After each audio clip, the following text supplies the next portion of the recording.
Assalamualaikum warahmatullahi wabarakatuh. Sebelumnya izinkan kami untuk menyampaikan materi terkait penerapan FBI pada aplikasi Excel. Tak kenal maka tak sayang, maka perkenalkan nama saya Petersian Mardian dengan Dan rekan saya. Fajrul Hilal. Tanpa berlama-lama, mari langsung saja saksikan video pembahasan dari kami. FBI Makro. Sebelumnya, mari kita kenalan dulu apa sih itu FBI Makro. FBI Makro atau FBI itu sebuah singkatan dari Visual Basic for Application. Nah, ini itu merupakan bahasa pemrograman bawaan dari Microsoft Office yang digunakan untuk mengotomatisasi tugas-tugas rutin dan berulang di aplikasi seperti Excel, Word, dan PowerPoint. Dengan FBI, kita bisa membuat makro. Nah, makro itu apa? Makro itu kumpulan-kumpulan perintah yang bisa diakses secara otomatis kapan saja untuk mempercepat sebuah pekerjaan. Berikut adalah komponen-komponen yang akan kita bahas atau daftar isi dari diskusi kita kali ini. Yang pertama, cara menggunakan makro untuk membuat aplikasi pengelolaan anggaran yang dapat melacak pengeluaran dan pendapatan secara otomatis. Yang kedua, bagaimana makro dapat membantu akuntan dalam membuat analis anggaran dan laporan ringkasan anggaran berdasarkan data yang diinput. Dan yang terakhir, pentingnya otomasi dalam pengelolaan anggaran khususnya untuk pelaporan berkala dan prediksi anggaran masa depan. Langsung saja kita masuk ke topik diskusi yang pertama, yaitu cara menggunakan makro untuk membuat aplikasi pengelolaan anggaran yang dapat melacak pengeluaran dan pendapatan secara otomatis. Berikut ini adalah struktur tabel dari aplikasi Excel. Nah, ini ada kolom-kolom utama yang digunakan dalam struktur tersebut. Yang pertama ada tanggal, itu untuk waktu transaksi, kategori, jenis barangnya itu apa, bisa makanan, transportasi, atau apapun itu. Bisa juga deskripsi, yaitu penjelasan transaksi. Nah, ini opsional, bisa ada, bisa enggak. Kemudian ada pendapatan, yaitu jumlah uang yang masuk, pengeluaran, jumlah uang yang keluar, dan saldo untuk menghitung sisa uang kita, selisih antara pendapatan dan juga pengeluaran.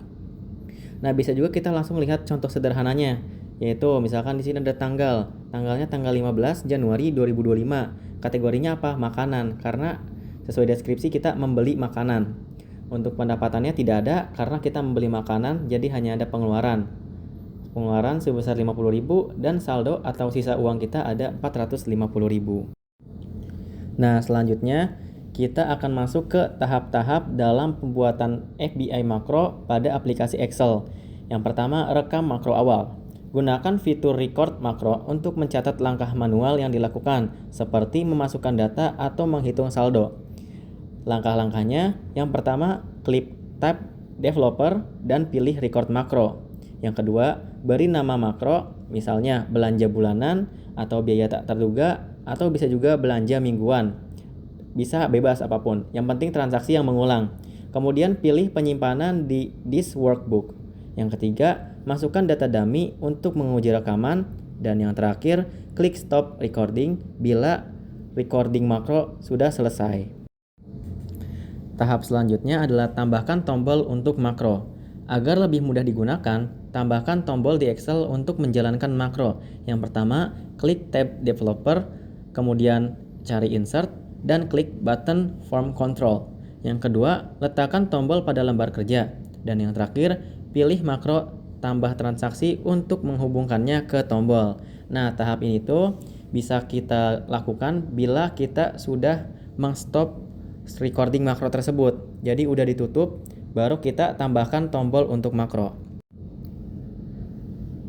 Selanjutnya kita memasuki tahap akhir, yaitu tahap uji coba. Tahap ini tuh bisa kita penuhi bila FBI makro kita tuh udah beres atau udah jadi. Caranya gampang. Yang pertama, klik tombol yang telah dibuat.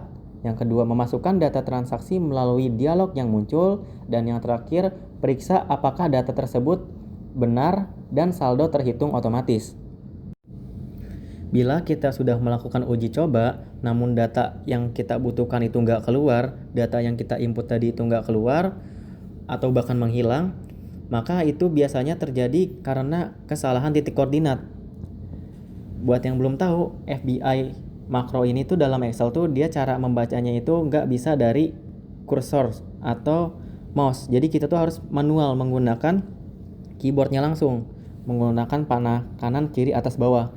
Agar apa? Agar bisa dibaca oleh FBI makro. Jadi kalau misalkan ada satu input aja yang kalian gunakan menggunakan kursor di lembar kerja, maka biasanya nggak akan terbaca, malah jadi error.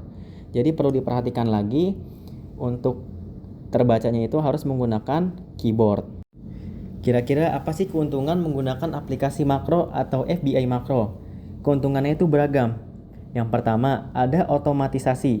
Jadi kita nggak perlu tuh menghitung saldo secara manual. Jadi cukup memasukkan pendapatan dan juga pembelian, maka akan keluar secara otomatis saldo yang kita miliki. Kemudian ada efisiensi, yaitu mengurangi waktu untuk mencatat dan menghitung transaksi. Selanjutnya ada akurasi, menghindari kesalahan manusia dalam menghitung saldo, karena kita menggunakan data yang sudah ada, data sebelumnya, template sebelumnya. Jadi kemungkinan kecil akan terjadi kesalahan. Selanjutnya yang terakhir, mudah untuk dikembangkan. Bisa kita tambahkan fitur seperti laporan bulanan atau grafik pendapatan dan pengeluaran. Topik diskusi 2. Makro dapat membantu akuntan. Makro dapat membantu akuntan dalam membuat analis anggaran dan laporan ringkasan anggaran berdasarkan data yang diinput. Pendahuluan. Analisis anggaran dan laporan ringkasan itu sangat penting dalam pengelolaan keuangan, tetapi proses manual sering memakan waktu dan rentan terjadi kesalahan. Makro hadir sebagai solusi untuk meningkatkan efisiensi dan akurasi dalam pencatatan. Kira-kira bagaimana sih makro dapat menjadi sebuah solusi? Yang pertama, makro ini membuat otomatisasi perhitungan. Jadi, makro menghitung total pendapatan, pengeluaran, dan selisih anggaran secara otomatis. Yang kedua, penyajian ringkasan. Membuat laporan ringkasan anggaran dalam bentuk tabel atau grafik dengan satu kali klik. Yang kedua, identifikasi varians. Membandingkan anggaran dengan realisasi, menyoroti selisih signifikan. Yang ketiga, filter data. Mengelompokkan data berdasarkan kategori, misalnya departemen atau proyek, untuk analisis lebih spesifik. Yang terakhir, ekspor laporan. Menghasilkan laporan dalam format PDF atau CSV untuk distribusi. Topik diskusi 3. Pentingnya otomasi dalam pengelolaan anggaran, khususnya untuk pelaporan berkala dan prediksi anggaran masa depan. Otomasi dalam pengelolaan anggaran memiliki peran penting, terutama dalam memastikan efisiensi, akurasi, dan kemudahan dalam pelaporan berkala, seperti prediksi anggaran masa depan.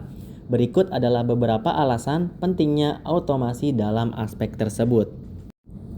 Efisiensi waktu dan tenaga. Tanpa otomasi, pencatatan manual memakan banyak waktu, rentan terhadap kesalahan, dan membutuhkan upaya berulang untuk memperbaharui data. Dengan otomasi, proses pencatatan transaksi, perhitungan saldo, dan pembuatan laporan dilakukan secara otomatis, mengurangi waktu yang dibutuhkan untuk tugas rutin. Contohnya, dengan satu klik, laporan bulanan dapat langsung dibuat berdasarkan data transaksi yang sudah ada sebelumnya. Akurasi data yang lebih tinggi, kesalahan manual. Perhitungan saldo atau kategori transaksi secara manual seringkali menyebabkan kesalahan yang bisa berdampak besar pada laporan keuangan. Keunggulan otomasi. Formula otomatis menghitung saldo dan menghasilkan laporan tanpa kesalahan perhitungan, sehingga data akan lebih valid. Contohnya, FBI di Excel bisa menghitung saldo berdasarkan transaksi sebelumnya tanpa memerlukan intervensi dari pengguna. Pelaporan berkala yang konsisten. Otomasi memungkinkan laporan berkala seperti mingguan, bulanan, ataupun tahunan dibuat secara terjadwal tanpa proses manual dengan template dan data yang sudah terstruktur. Laporan keuangan dapat dihasilkan dalam format yang beragam dan profesional. Contohnya, grafik pengeluaran bulanan dapat dibuat secara otomatis untuk memantau tren keuangan. Prediksi anggaran masa depan. Tanpa otomasi, prediksi dilakukan manual dengan analisis data historis yang membutuhkan waktu yang sangat lama dan usaha yang sangat besar. Sedangkan dengan otomasi, algoritma atau model prediktif Misalnya trend data menggunakan fungsi Excel atau analisis data dengan Python. Nah, ini tuh dapat digunakan untuk memproyeksi anggaran di masa yang akan datang. Contohnya, berdasarkan data pengeluaran 6 bulan terakhir, sistem dapat memprediksi pengeluaran untuk 3 bulan berikutnya. Transparansi dan audit. Dengan otomasi, semua data terekam dengan rapi dan tidak mudah hilang, sehingga mempermudah proses audit atau pelancakan transaksi. Sistem otomatis seringkali menyertakan timestamp dan jejak perubahan log yang berguna untuk memastikan transparansi. Kesimpulannya, makro di Excel memungkinkan pembuatan aplikasi pengelolaan anggaran otomatis yang efisien, mencatat transaksi secara real-time, menghitung saldo otomatis, dan menghasilkan laporan anggaran berkala tanpa kesalahan manual. Dengan memanfaatkan FBI, akuntan dapat mengotomatisasi analisis data dan menyusun laporan ringkasan yang akurat dan mudah dipahami. Automasi sangat penting untuk meningkatkan efisiensi kerja, mengurangi risiko kesalahan, dan menyediakan data keuangan yang valid untuk prediksi anggaran di masa depan. Hal ini memudahkan pengambilan keputusan yang lebih cepat dan strategis berdasarkan laporan keuangan yang real-time dan berbasis data historis. Selanjutnya, kita akan mempelajari cara menggunakan FBA makro pada Microsoft Excel. Pertama, buka pada beranda Excel. Berikutnya, buat menu baru, masuk ke bagian opsi, lalu gunakan kustomisasi pita dan masuk ke bagian pengembangan. Setelah masukkan bagian pengembangan, pada Microsoft Excel akan muncul bagian pengembangan atau developer. Pada bagian pengembangan, masuk pada bagian rekam mikro, gunakan referensi relatif. Di sini, gunakan referensi relatif digunakan untuk mencatat atas apa yang kita record selama melakukan kegiatan Excel. Lalu rekam makro, masukkan nama makro, lalu deskripsikan apa yang diinginkan untuk melakukan recorder pada makro tersebut. Selanjutnya, di sini kita akan mulai laporan apa yang akan kita sajikan untuk tiap bulannya kita gunakan. Pada contoh yang kami buat, kami membuat laporan pemasukan dan pengeluaran pada bulan periode Januari 2024. Di sini kita akan menggunakan sel nomor, tanggal, keterangan, pemasukan, dan juga pengeluaran.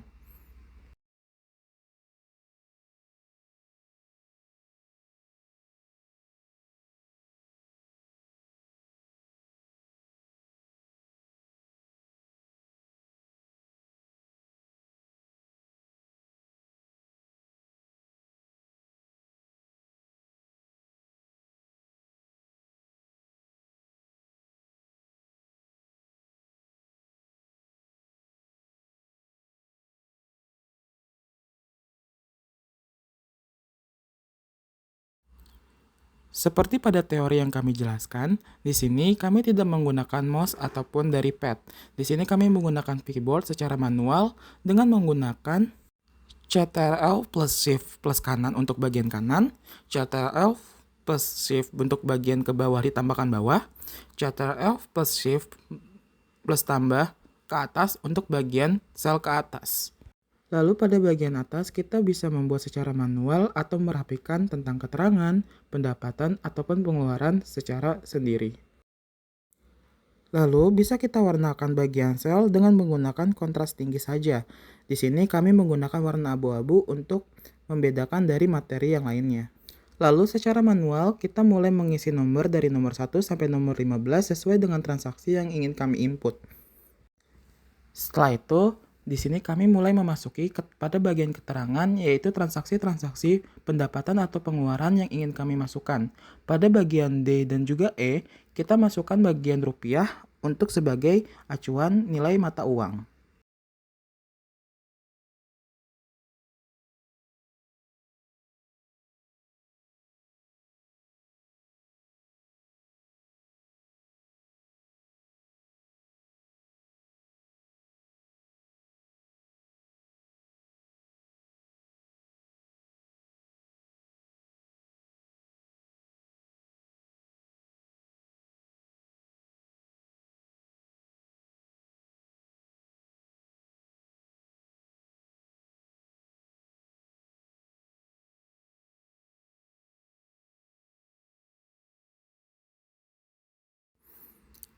Lalu di sini kami mulai menginput beberapa transaksi yang mungkin saja akan terjadi di setiap bulannya, seperti sisa gaji pada bulan kemarin, gaji bulan yang akan datang, laba usaha mandiri, tunjangan pekerjaan, belanja bulanan, dan lain-lainnya.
Setelah menginput atau mencatat atas transaksi yang telah kita gunakan, kita pada sel 21 dan sel 22 kita masukkan total dan saldo akhir. Di sini kami tidak menggunakan rumus sum atau rumus penambahan, karena jika menggunakan rumus, recording yang pada FBR makro akan tidak terbaca oleh sistem. Makanya dari sini kami menggunakan rumus manual untuk pemasukan kita tambahkan sendiri dan pengeluaran kita tambahkan sendiri. Kami tambahkan secara berurutan.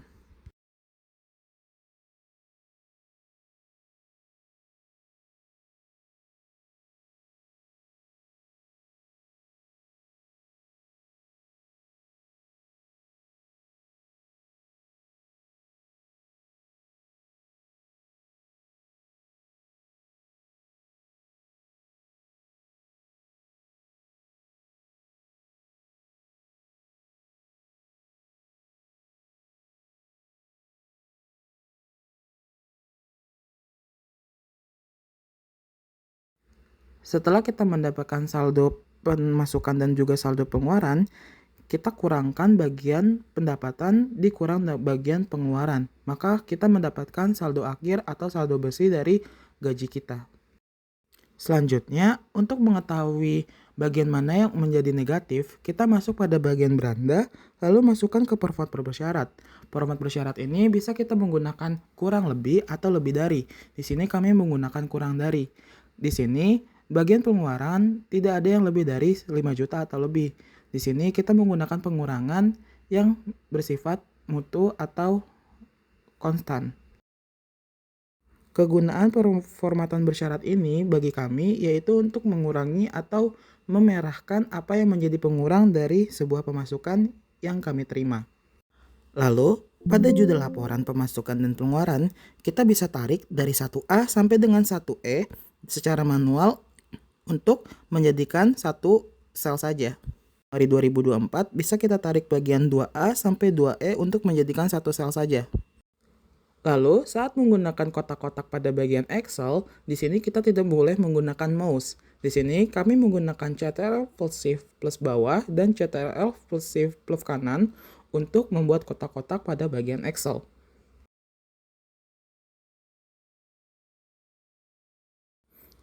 Setelah semua laporan berhasil kita buat, maka di sini kita mulai untuk mematikan makro atau FBA makro pada aplikasi Excel.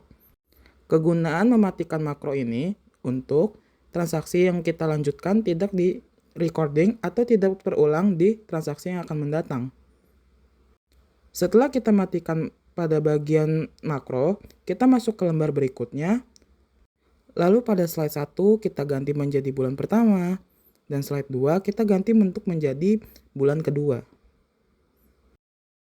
Pada slide kedua atau bulan kedua, kita bisa masuk ke bagian pengembangan atau development, masuk kepada bagian makro, lalu masuk kepada bagian makro 1 atau makro yang sudah kita buatkan, dan kita mulai jalankan atau run.